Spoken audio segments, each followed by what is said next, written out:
Jingkapa akipa mong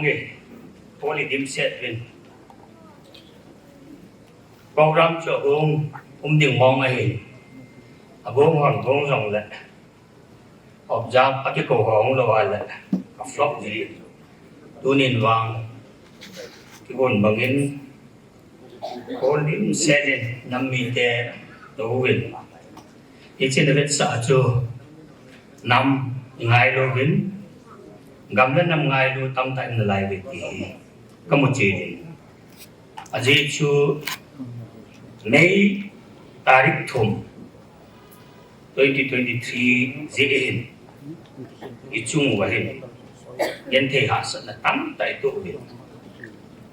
xì dấu chi ở ngoài bốn nhưng mong vào nhưng mặt thầu hay buồn ai hoàng mình chung vào ông lùng mình join speaker pun ada dia saitan ami asimachu jani la somni la uplam phawatan ichho chu direct victim itio tai lo ayong ichi follow up ichi mấy tarikh thum ai bet gì indirectly thì siêu xe lỗi Silong dunga hospital ông kia dân ai lo ai là Guwahati Delhi ông kia dân hòn Việt Nam mấy tarikh thum gì depression gì alung gel là anh yêu si ông bố mà thì lo tâm ít điều chỉ xem mà sang lần phá đuổi ta ia chu tu ni ho hi ukin pi manipolin engin ning ko machun martial day tin himni mangin tu chunga hi separation day ti ai manuhin ibringa separation day ai manuham ti chu ilola resource person han ang ACP thawin tin ai kasi no tela e hot no da dam lo hi tai we are already separated physically, emotionally. Capital city की चीज़ है इधर लो. Capital city apa na mehemin ang aisyat basic need, education, medicine, ailo petroleum. I macam kiso chat te na kisol talo. Asay Josin National Highway ito phaji wa isu boy bow sayo blockage from Infa to Buki area. Nobody talks, people talk only blockage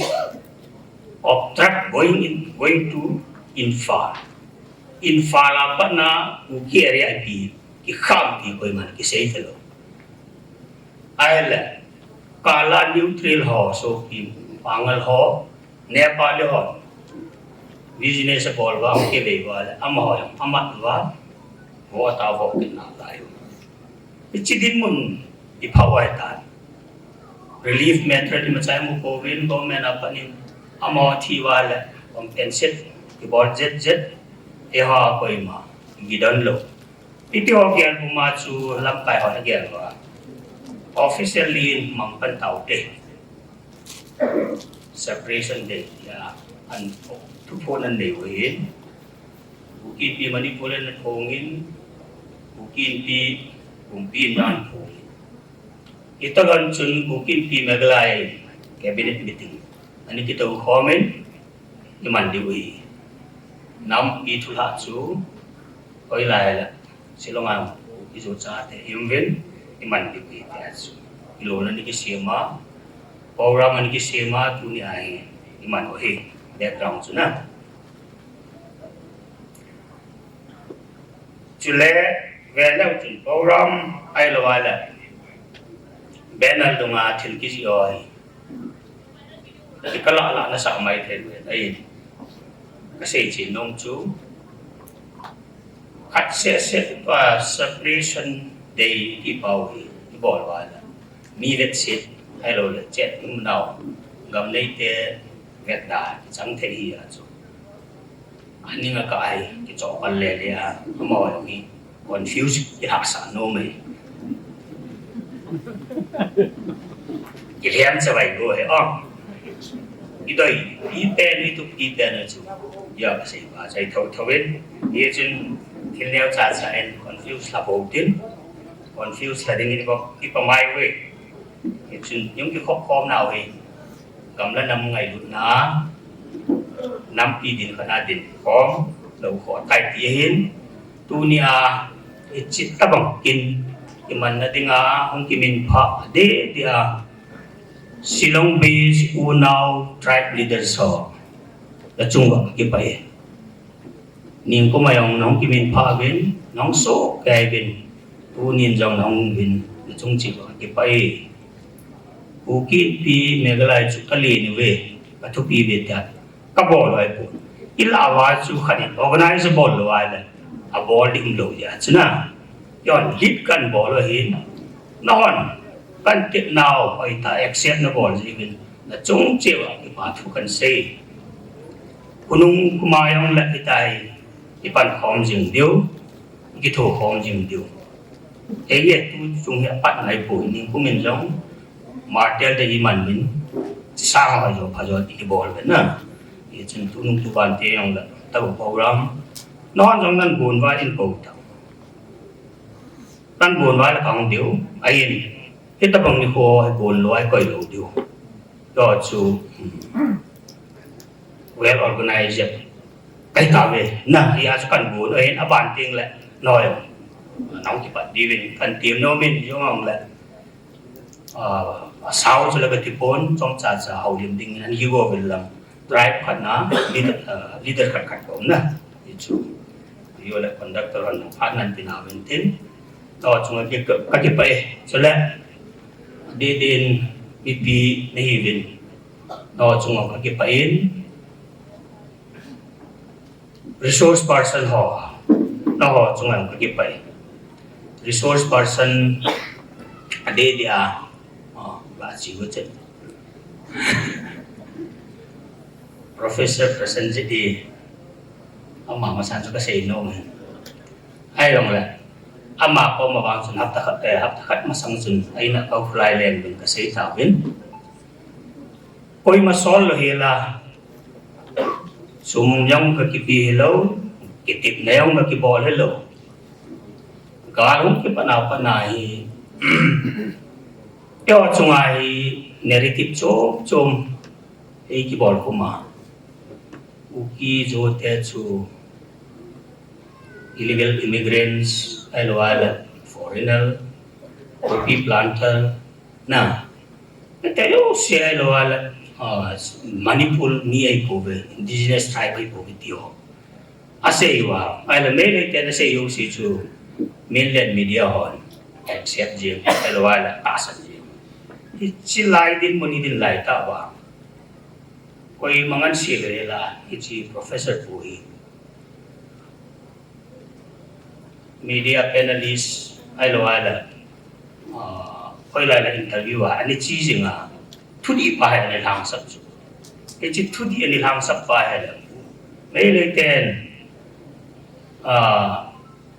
elegant ball nào cũng cái trong elegant ball nào cũng dia đi lo đi bài chế hi dia anh làm sắp rồi ama to the Seimang Times chief editor nu di Patricia Mokim ama yang artikel tam tanji trong le interview dung aku thu di ni sa it's ten ni silonga zat dang ki zo cha te favor a sei yong lo thu di an sion ja so e ho favor a thu sei tong a ki lam ha nahi a thu sat lai ta jo ki bol ama ni mai mo na khan de dia tu a thu ong ki pha nai ain hona khat ve ve KIMegh cabinet ki chia nam phone nam je pe choya ki pa thu ba ki se amani ho ki pa ne ki pa ho ni ya chu tu chunga professor person je jong hi resource person ai ko hi a background na mo ki ko ai pon thu đi thu tập hàng sân đi hết lẽ các thêm hết là chỉ là này kia chú à tiếng ở chiêm cho tâm nan thì dòng lại yêu họ thu sim hè yêu họ thu đi ngắm bê là xây khát hi chú dunia hi resource person kan anh yêu hen aman yêu lan xây thuần xây tiếng phát triển ngày là gần là demand của dia hi it's in a demand của hi within the Constitution of India Constitution pam lang ay poi yo la itu ai ta explain di hati itu ma au di tengok kan ngai oi tin Professor Braham Singh hai la yo cái vai hôm nay nếu cụ kinh bị bắt trong ai giờ Professor thật lòng ấy bắt trong thật lòng ấy ya chú ama ai cô ấy ue rằng rồi lệ xây thăm bề lên ama chun introduction ng ay kasapon kay sang na hết no hết thu di ai lo inam issue hobi ngam pela